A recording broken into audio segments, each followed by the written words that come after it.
Bismillahirrahmanirrahim. Assalamualaikum warahmatullahi wabarakatuh. Perkenalkan, nama saya Sindri Sanitia, NIM J1A11844 dari kelas R001. Nah, di sini saya akan menjelaskan tentang senyawa gingerol dari fitokimia.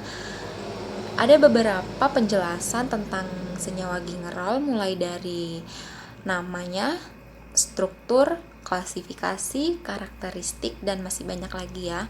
Sebelum saya menjelaskan ke senyawa gingerolnya, saya akan menjelaskan tentang senyawa fitokimia itu apa ya. Nah, senyawa fitokimia adalah senyawa kimia yang terdapat secara alami di dalam tanaman. Fito artinya yang berarti tanaman dalam bahasa Latin. Nah, fitokimia ini kadang disebut dengan fitonutrien. Dalam arti luas adalah segala jenis zat kimia atau nutrien yang diturunkan dari sumber tumbuhan, termasuk sayur-sayuran, buah-buahan. Dalam penggunaan umum, fitokimia memiliki definisi yang lebih sempit. Fitokimia biasanya digunakan untuk merujuk pada senyawa yang ditemukan pada tumbuhan yang tidak digunakan untuk tubuh untuk fungsi normal, tetapi memiliki efek yang luar biasa menguntungkan bagi kesehatan atau memiliki peran aktif bagi pencegah penyakit. Nah, jadi fitokimia ini bagus untuk pencegahan penyakit. Nah, langsung saja saya akan menjelaskan tentang senyawa gingerolnya. Gingerol adalah senyawa fitokimikal fenol yang ditemukan dalam jahe segar yang mengaktifkan reseptor rempah-rempah di lidah. Secara molekular, gingerol adalah kerabat kapsaisin dan piperin.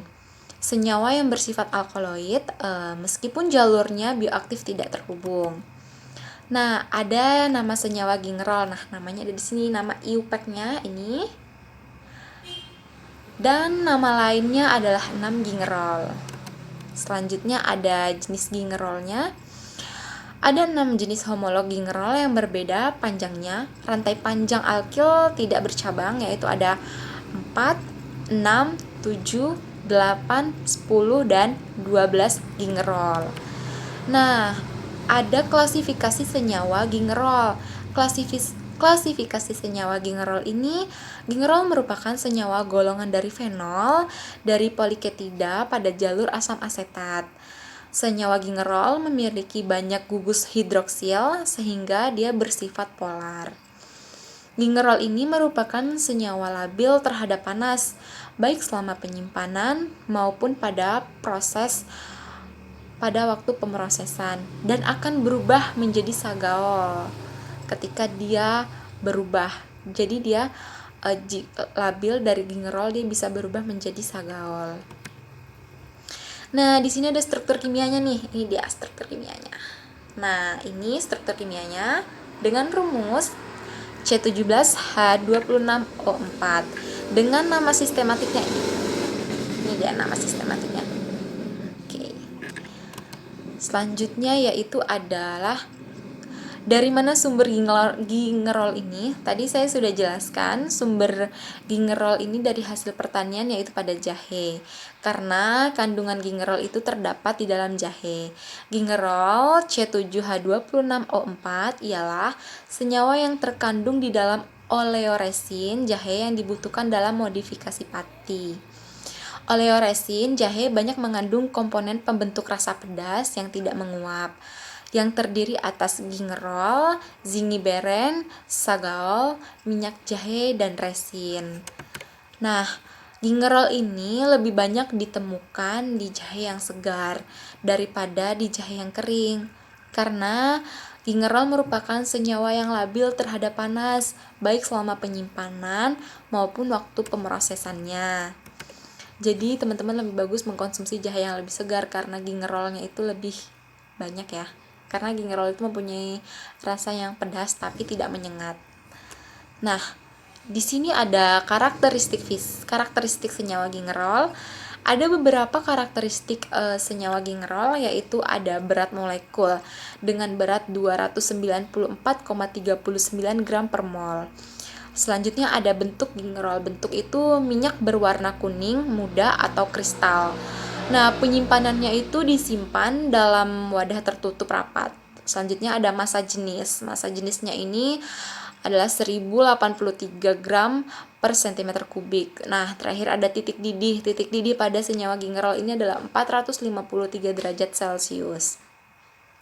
Nah, yang paling banyak gingerol ditemukan di jahe adalah 6 gingerol. Tetapi ada juga jumlah senyawa yang kecil, yaitu seperti 8 gingerol, 10 gingerol. Semua senyawanya ini memiliki struktur yang sama dan berperilaku yang hampir mirip dalam tubuh. Tetapi potensi mereka dapat sedikit berbeda. Jadi memang mereka 6 gingerol, 8 gingerol, 10 gingerol itu memiliki struktur dan perilaku yang mirip di dalam tubuh, tetapi mereka hanya sedikit potensi mereka hanya sedikit berbeda. Selanjutnya yaitu adalah manfaat dari senyawa gingerol bagi kesehatan manusia. Nah, gingerol pada jahe bersifat antikoagulan, yaitu mencegah penggumpalan darah sehingga mencegah tersumbatnya pembuluh darah yang merupakan penyebab utama stroke dan serangan jantung.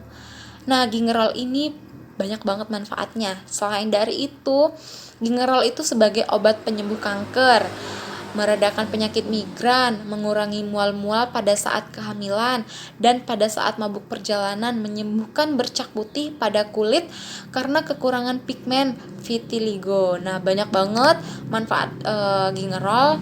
Jadi teman-teman bisa mengkonsumsi gingerol dari rimpang jahe karena banyak sekali manfaatnya.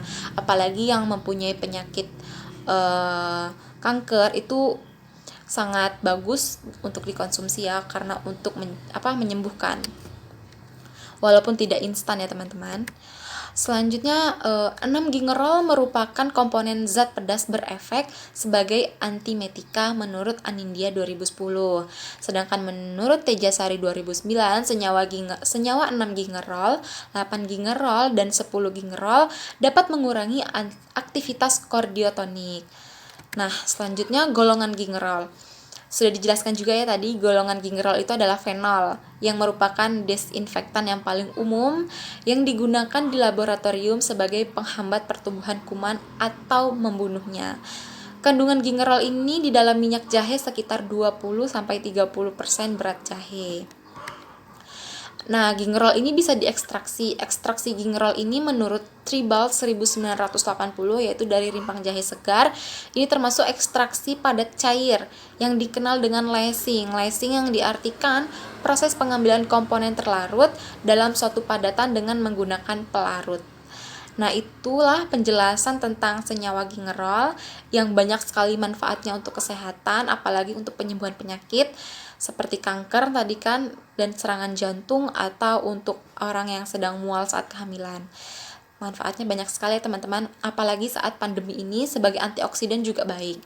Nah, mungkin segitu saja materi yang saya sampaikan tentang gingerol. Saya mohon maaf jika ada kesalahan. Saya akhiri, wassalamualaikum warahmatullahi wabarakatuh.